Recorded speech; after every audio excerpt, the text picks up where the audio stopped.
श्री गणेशाय नमः, श्री गणेशाय नमः, श्री गणेशाय नमः। आज हम ज्येष्ठ माह के कृष्ण पक्ष में आने वाली गणेश चतुर्थी व्रत कथा को करेंगे। दयादेव नामक ब्राह्मण की कथा।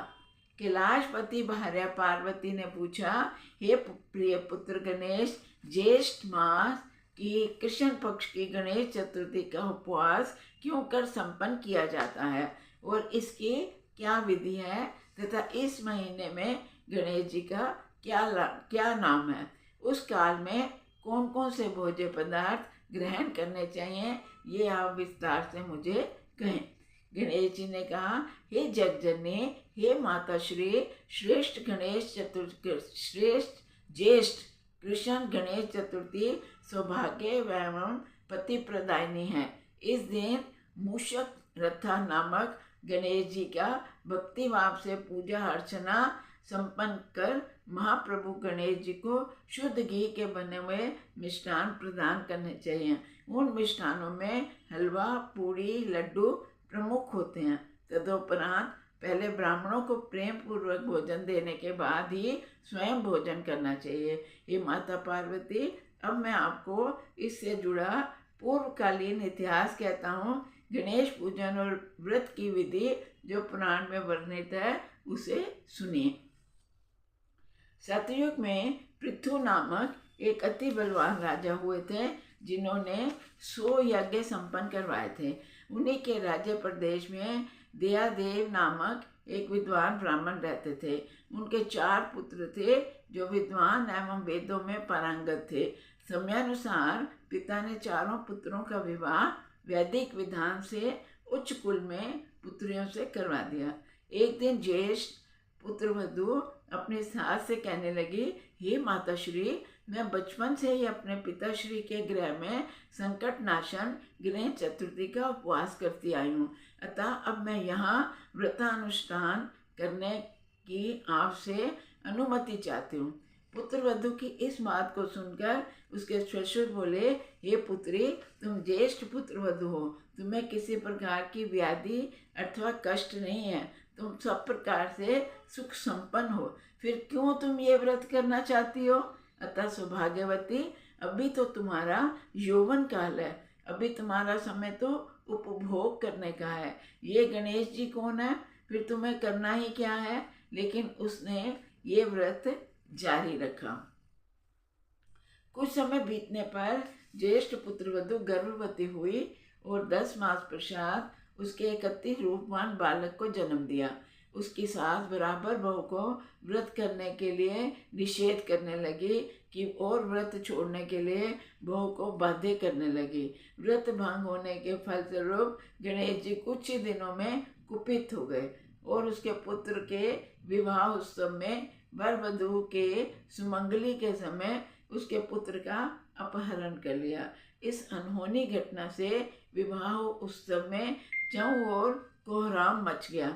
सब बाराती व्याकुल होकर कहने लगा, दूल्हा कहाँ गया, दूल्हा कहाँ गया, किसने अपहरण कर लिया। बारातियों द्वारा ऐसा समाचार पाकर उसकी माता अपने ससुर दयादेव से रो रो कर कहने लगी, हे ससुर जी, आपने तथा सासू माँ ने मेरे गणेश चतुर्थी व्रत को छुड़वा दिया है, जिसके परिणाम स्वरूप ही मेरे पुत्र का अपहरण हुआ है। अपनी पुत्र वधू के मुख से ऐसी बात सुनकर ब्राह्मण बहुत दुखी हुए, साथ ही पुत्र वधू भी दुखी हुई। पति के अनुसार दुखित पुत्र वधू प्रति मास संकट नाशन गणेश जी का व्रत करने लगी। तदुपरांत समय व्यतीत होने पर एक दिन एक अति विशिष्ट शास्त्र ज्ञाता कमजोर देह वाला ब्राह्मण उनके आवाज पर भिक्षा लेने आया, तो उसने पुत्र वधू से कहा, हे प्रिय मधुर वाचक गृहिणी, मुझे भिक्षा स्वरूप इतना भोजन दो कि मेरी क्षुधा शांत हो जाए।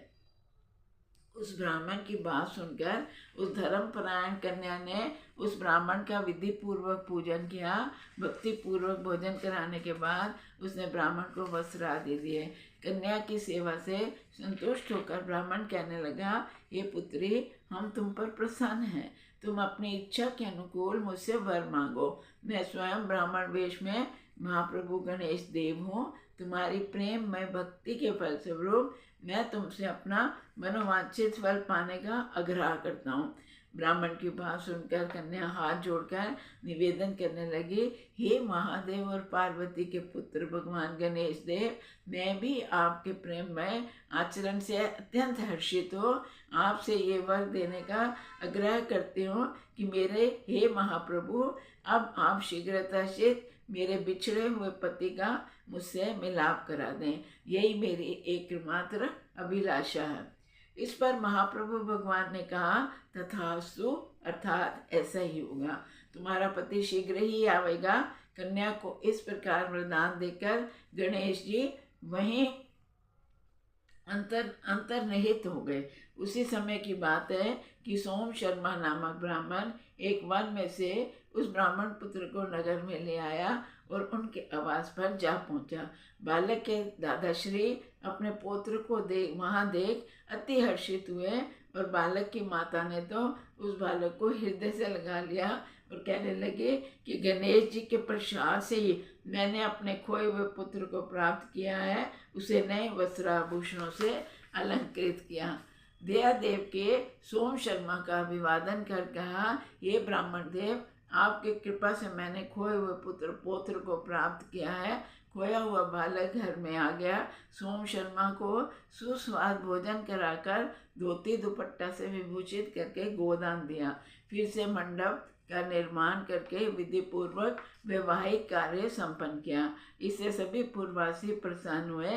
वे भाग्यशालिनी कन्या अपने पति को पाकर धन्य हो उठी। ज्येष्ठ मास के कृष्ण पक्ष की चतुर्थी मनुष्यों के मनोरथ को पूर्ण करती है। इस दिन समस्त नर नारियों को एक दंत गणेश जी की पूजा करनी चाहिए। ये देवी पूर्व कथित रीति से जो व्यक्ति भक्ति पूर्वक इस व्रत एवं पूजन का अनुष्ठान करेगा, उसकी समस्त इच्छाएं पूर्ण होंगी, इसमें संदेह नहीं है। भगवान श्री कृष्ण जी कहते हैं, ये धर्मराज युधिष्ठिर, भगवान गणेश जी के व्रत का ऐसा ही महात्म है। ये महाराज, आप भी शत्रुओं के विनाशार्थ इस व्रत को अवश्य करें। जय श्री कृष्ण, जय श्री कृष्ण, जय श्री कृष्ण।